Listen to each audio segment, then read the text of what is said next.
বলে হুজুর আপনি যে গ্রামে আসছেন মাহফিল করতে এই গ্রামে 350 পীর। বললাম যে আমারে দাওয়াত দিলেন কেন? হুজুর একটাও নামাজ পড়ে না। খাজা দিল কর খাজা, ইসমে জালাল গাজার কোন কি খাওয়া হালাল। মোল্লা মুন্সি নামাজ পড়ে, মারেফত তো বোঝে না। বাবার নামে হালকা দিলে ওযু গোসল লাগে না। আল্লাহ রাব্বুল আলামিন বলেন আমার কাছে কোন বান্দা সম্মানিত তোরা জেনে নে বান্দা। আল্লাহ রাব্বুল আলামিন বলছেন ইন্না খালাকনাকুম মিন যাকারিন ওয়া উনসা ওয়া জাআলনাকুম শুউবান ওয়া ক্বাবাইলা লিতাআরাফু ইন্না আকরামাকুম ইনদাল্লাহি আতকাকুম। জোরে বলুন আল্লাহু আকবার। আমি তোমাদেরকে এক পুরুষ এবং এক নারী থেকে, এক নর এবং নারী থেকে সৃষ্টি করেছি। সেখান থেকে বিভিন্ন ভাষা দিয়েছি, গোত্র গোত্র ভাগ করে দিয়েছি, যেন তোমরা একে অপরকে চিনতে পারো। তবে তোমাদের মধ্যে সৈয়দ, মির্জা, মোগল, পাঠান, সরকার, সম্রাট, এই সমস্ত শেখ, এই সমস্ত বংশগত পরিচয় আমার কাছে দামি নয়। আমার কাছে সেই লোকটাই সবচেয়ে সম্মানিত, যে বান্দাটা আমি আল্লাহ আমাকে সবচেয়ে বেশি ভয় করে। জোরে বলি সুবহানাল্লাহ।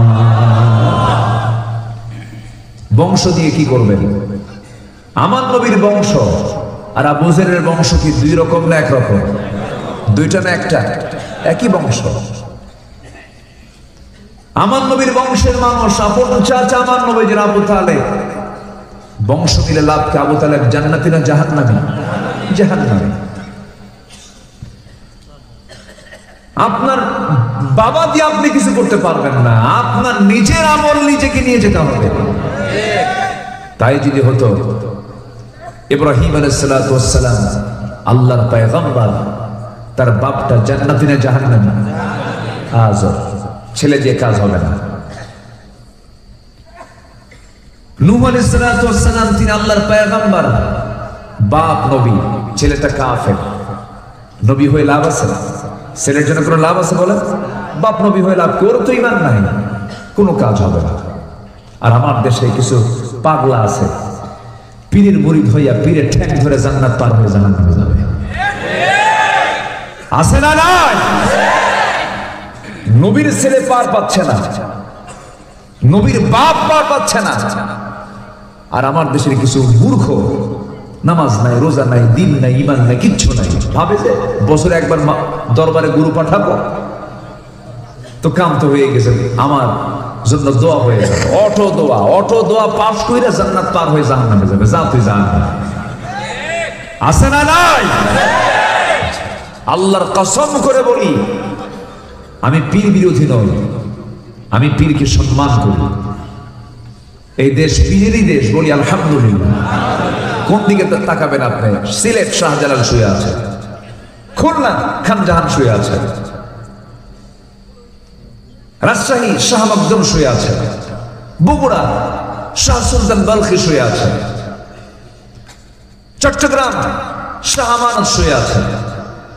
এরকম করে গোটা দেশ আমার দেশ, পীরদের দেশ, বলি আলহামদুলিল্লাহ। কিন্তু এগুলো পীর তো গাঁজা খাওয়া পীর ছিল না, বেনামাজি পীর ছিল না। শাহজালাল ইয়ামিনী রাজা গৌর গোবিন্দকে পরাজিত করেছেন। খাজা মঈনুদ্দিন চিশতি রাহমাতুল্লাহ আলাইহি, তার নামগুলো খাজা নাম কয়ে গাঁজা খায়। আর খাজা মঈনুদ্দিন চিশতি রাহমাতুল্লাহ আলাইহি রাজা পৃথ্বীরাজকে পরাজিত করে গোটা ভারতবর্ষে কালিমার পতাকা উড্ডীন করেছেন। তারা কি করেছেন আর এরা কি করে? খাজা দিল কর খাজা, ইসমে জালাল গাজার কোন কি খাওয়া হালাল। জোরে কর নাউযুবিল্লাহ। আছে না নাই? ওরা বলে মোল্লা মুন্সি নামাজ পড়ে, মারেফত তো বোঝে না। বাবার নামে হালকা দিলে ওযু গোসল লাগে না। ওদের ওযুও নাই, গোসলও নাই। দেখে মানুষ না জানো না।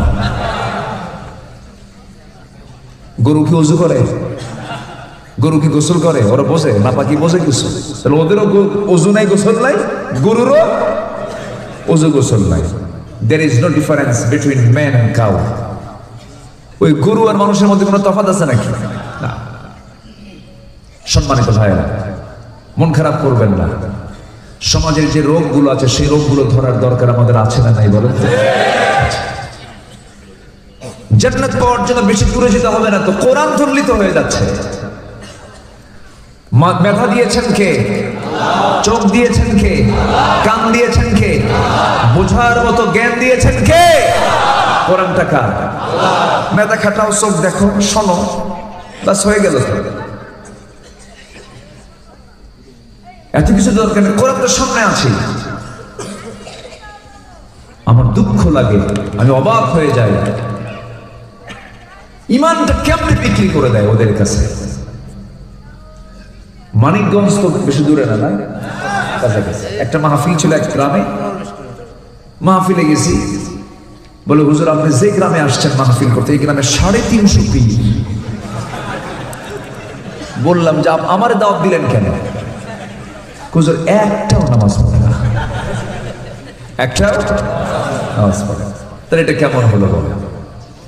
ওইদিকে ব্রাহ্মণবাড়িয়ায় এক এলাকা দেখলাম, সে এলাকার নামই হলো 3 লাখ পীর। কয় লাখ পীর? 3 লাখ পীর। কোথায় যাবেন? এত পীর আমার দেশে থাকার পরও গাঁজা বন্ধ হয় না, ইয়াবা বন্ধ হয় না, নেশা বন্ধ হয় না, মদের কারবার বন্ধ হয় না, সুদের কারবার বন্ধ হয় না কেন? দরবারগুলো ভণ্ড দিয়ে ভরে গেছে, ঠিক কিনা বলেন? ঠিক কিনা? এক শাহজালাল থাকলে, এক শাহ পরাণ থাকলে, এক শাহ আমানত থাকলে, একখান জাহান আলী থাকলে গোটা দেশের বিপ্লব হয়ে যেত।